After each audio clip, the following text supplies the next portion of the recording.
Assalamualaikum warahmatullahi wabarakatuh. Saya Jabir Kasa, NRP 50022318086. Di sini saya akan menjelaskan tentang latihan soal bab 3 teori peluang nomor 56A. Nomor 56A. Anggaplah bahwa X terdistribusi secara normal pada 1,2. Carilah nilai ekspektasi dari X-1 pangkat 4. Nah, di sini diketahui bahwa X terdistribusi secara normal pada 1,2. Itu berarti nilai ekspektasi dari X atau mu sama dengan 1 dan varian dari X atau sigma kuadrat sama dengan 2. Nah, untuk menghitung nilai ekspektasi dari X-1 pangkat 4 kuadrat, di sini saya menggunakan teorema. Dia mengatakan bahwa bila X terdistribusi secara normal pada mu dan sigma kuadrat, maka yang pertama, nilai ekspektasi dari X min mu pangkat genap atau 2R sama dengan 2R faktorial dikali sigma pangkat 2R per R faktorial dikalikan 2R. Dengan R adalah elemen dari bilangan asli. Kemudian yang kedua, nilai ekspektasi dari X min mu pangkat ganjil atau 2R min 1 adalah 0. Dengan R elemen dari bilangan asli. Sehingga nilai ekspektasi dari X min 1 pangkat 4 dengan 2R-nya sama dengan 4, maka ekspektasi dari X min 1 pangkat 2 dikalikan 2 sama dengan 2 dikalikan 2 faktorial dikalikan 2 pangkat 2 per 2 faktorial dikalikan 2 dikalikan 2 sama dengan 4 faktorial dikalikan 2 pangkat 2 per 2 faktorial dikalikan 2 pangkat 2. Sehingga hasilnya sama dengan 12. Jadi nilai dari ekspektasi X min 1 pangkat 4 adalah 12. Sekian dari saya. Terima kasih. Wassalamualaikum warahmatullahi wabarakatuh.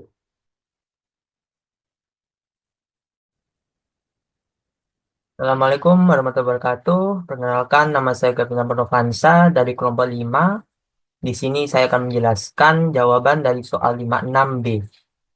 Diketahui sebuah variabel acak kontinu X berdistribusi terhadap distribusi normal 1, 2. Artinya mean kita adalah 1 dan varians kita adalah 2. Kita akan mencari ekspektasi dari X pangkat 4. Oke, baik. Jadi X pangkat 4 bisa kita tulis sebagai integral dari min tak hingga sampai tak hingga karena kita melihatnya dari apa distribusi normal dari x pangkat 4 dikali dengan fx kita, yaitu yang kita ketahui fx dari distribusi normal adalah sebagai berikut. Lalu kita misalkan yaitu variabel z sama dengan x min mu per sigma, di mana sigma adalah akar dari varians atau standar deviasi. Ya, maka X sama dengan mu plus Z kali sigma. Lalu kita definisikan fungsi kita.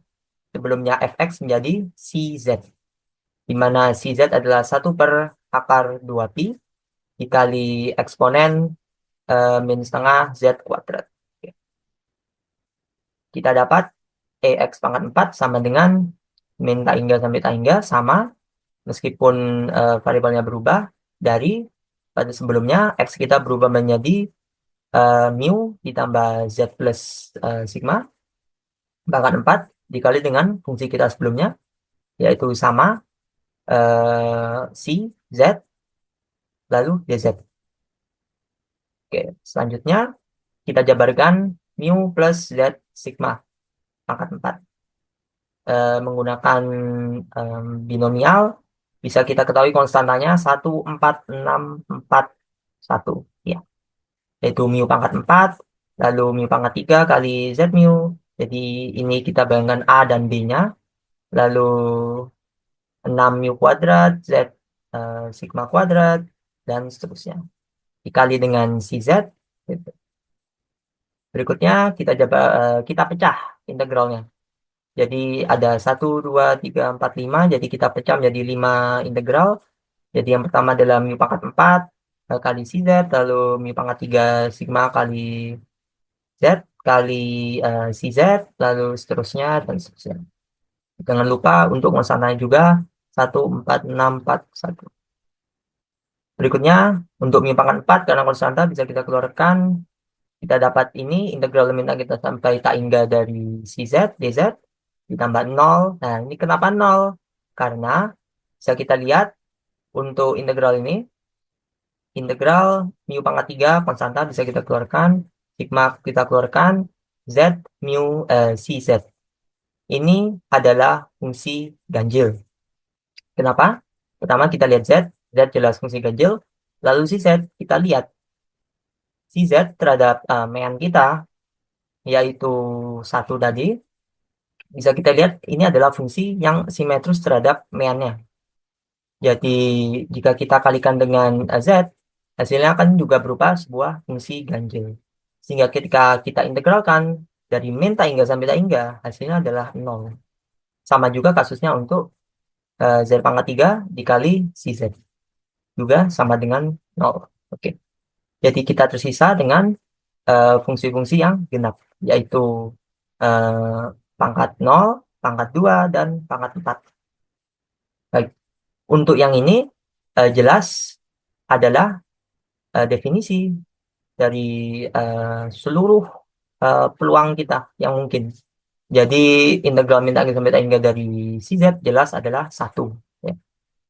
Berikutnya integral min tak sampai tak hingga dari Z kuadrat si Z dz adalah ekspektasi dari Z kuadrat. Dan untuk yang Z pangkat 4 adalah ekspektasi dari Z pangkat 4. Baik, kita ketahui dari buku sebuah sifat bahwa jika X berdistribusi normal dengan satu mean mu dan varian sigma kuadrat, maka X min mu pangkat 2R, di mana pangkat 2R ini di dalam, jadi X min mu yang dipangkat sama dengan 2R faktorial dikali sigma pangkat 2R per R faktorial 2 pangkat R. Oke. Di sini bisa juga kita lihat karena Z, variabel Z kita, itu berdistribusi normal juga, tetapi bedanya kan sebelumnya X itu berdistribusi normal terhadap 1 dan 2. Di sini Z, karena kita ubah X min mu per sigma, maka meannya berubah menjadi 0 dan distribusinya, variansnya adalah 1. Sehingga kita dapatkan E pangkat Z2R sama dengan 2R faktorial 1 pangkat 2R per R faktorial dikali 2 pangkat R. Atau bisa kita sederhanakan 2R faktorial per R faktorial 2 pangkat R. Oke. Sehingga diperoleh X pangkat 4 sama dengan mu pangkat 4 ditambah 6 kali mu kuadrat kali sigma kuadrat kali Z kuadrat. Kita gunakan sifat ini. Lalu sigma pangkat 4 Z pangkat 4 kita juga gunakan sifat ini. Diperoleh mean kita sebelumnya 1, ada jadi 1 pangkat 4 ditambah 6 kali mu kuadrat berarti 1 pangkat 2, lalu sigma kuadrat yaitu varians kita jadi hanya 2, lalu Z kuadrat kita masukkan pangkatnya 2 berarti 2R kita menjadi 2 berarti 2 faktorial per R kita berarti 2 bagi 2 berarti adalah 1 faktorial dikali dengan 2 pangkat R 2 pangkat 1. Berarti 2 faktorial per 1 faktorial dikali 2. Sama halnya untuk selanjutnya sigma pangkat 4 berarti adalah sigma kuadrat dikuadratkan berarti varians kita dikuadratkan yaitu 2 pangkat 2 lalu dikali dengan ekspektasi Z pangkat 4 yaitu 2R kita berarti 2R kita 4 berarti 4 faktorial per setengahnya berarti 2 faktorial dikali 2 pangkat R atau 2 pangkat 2. Oke, selanjutnya diperoleh 1 ini 6 lalu dikali 2 ditambah 2 pangkat 2 4 lalu 4 faktorial dibagi 2 dibagi 4 hasilnya adalah 3. Oke. Diperoleh jawabannya adalah 25. Sekian penjelasan saya. Terima kasih. Assalamualaikum warahmatullahi wabarakatuh.